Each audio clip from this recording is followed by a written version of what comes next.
John. The project is complete, and can you leave me a 5-star feedback? Danya, that is amazing. I am having the worst experience.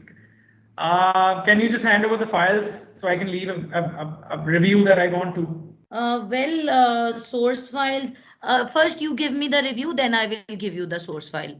So are you blackmailing me? If I don't give you a review, you're not going to hand over the files. It is like that, right?